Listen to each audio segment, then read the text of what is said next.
Ayan, nandito na naman tayo. Ito yung ulam ko.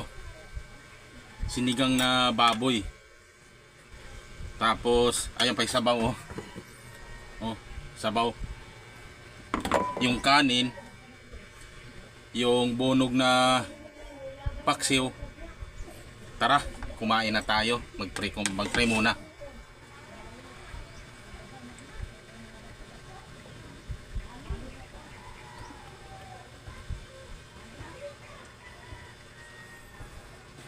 Tara, pero tignan nyo muna ito. Tignan nyo muna to. Ayan na guys ang ingredients ng sinampalukang baboy.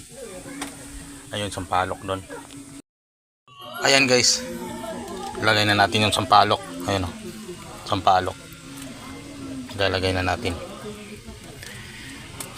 At hindi pa kumulo pero lagay na natin para lumambot yung sampalok. Diyan nilagay ko na yung sibuyas, luya at saka bawang. Ayan, nilagay ko na.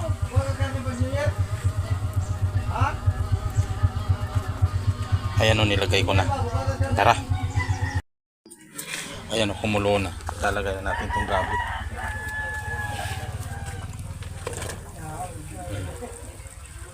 Lagay na yung gabi. Kaya tara, takpan na natin. Guys, ayan, huling batch na. Ilalagay na natin yung kangkong. Takpan. Tara, kumain na tayo. Guys, oh. Yung ito bunog na may paksiw na bunog nilagay sa ayan yung ulam ko na sinigang na baboy. Kanin. Ayan yung ulam ko ngayon. Kaya ano pa bang hinihintay natin? Tara. Ayan, kakain na tayo.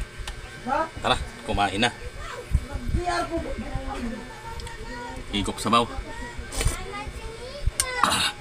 Grabe.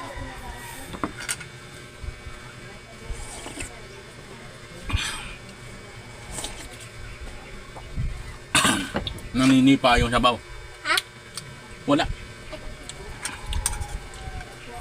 Salayo jeep ha.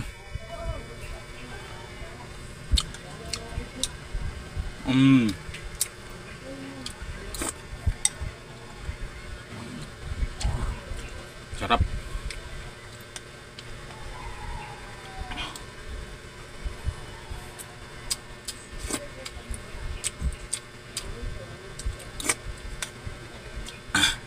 Ayan o.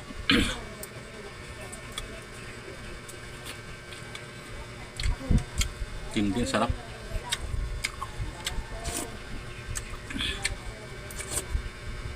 Hindi ako kundin to.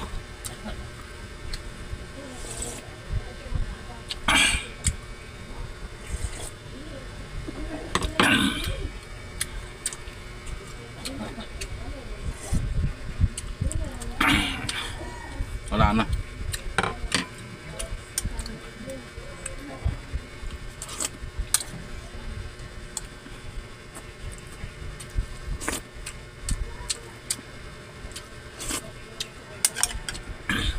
Ito yung paksiw na bunog. Marami to sa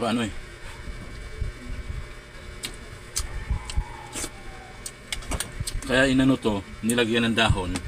Mapipirito kaya ganito kalalaki. Oh. Mapipirito. Nilagay sa dahon. Tapos pinaksiw.